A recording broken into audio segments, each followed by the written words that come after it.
Right now, you are warm. You probably don't even notice it, but you are. Somewhere on a wall in your home, there's a small dial.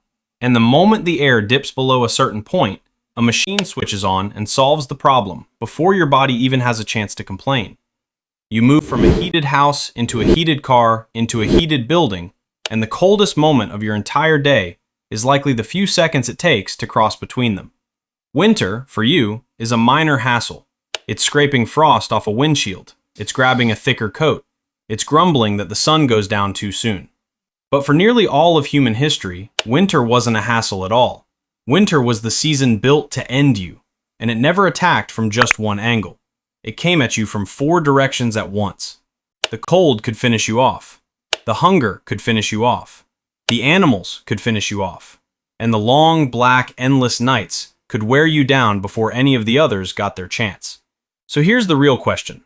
For hundreds of thousands of years, with no furnace, no grocery store, no walls that actually kept the wind out, how did people make it through winter at all? Because they did. Your ancestors marched straight into some of the harshest environments on the planet and came out on the other side. And the method they used to pull that off is one of the most remarkable feats our species has ever managed. Start with the obvious enemy, the cold itself.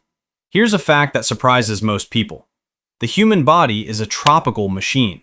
We evolved in the warm stretches of Africa, and left alone, an unprotected human loses body heat quickly in freezing conditions. Hypothermia can set in within hours. Your fingers seize up, your thoughts slow to a crawl, and once your internal temperature drops past a certain point, everything just shuts down.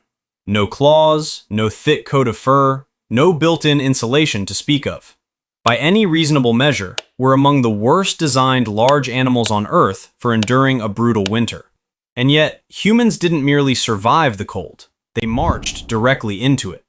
They pushed north into Ice Age Europe, into Siberia, into regions where winter temperatures fell far below what a bare human body can tolerate. So how did they manage it? The first answer is fire, and we'll circle back to what fire meant for those long, dark nights shortly. But fire has a flaw. It only heats the side of you facing it. It doesn't travel along with you. The instant you step away from the flames to hunt or gather more wood, the cold rushes straight back in. Fire, by itself, was never going to cut it. What ancient people needed was a way to keep warmth wrapped around their own bodies everywhere they went. Which brings us to what might be the single most critical piece of winter technology humans ever came up with. Clothing. But not the version you're likely picturing. For a long stretch, the assumption was straightforward. It's cold, so you drape an animal skin over your shoulders and call it done. And for a while, that's precisely what people did. But a hide slung over your back leaves openings everywhere. Wind slips in at the sides. Your arms hang exposed. It shifts and falls off the moment you move. A draped pelt beats nothing at all.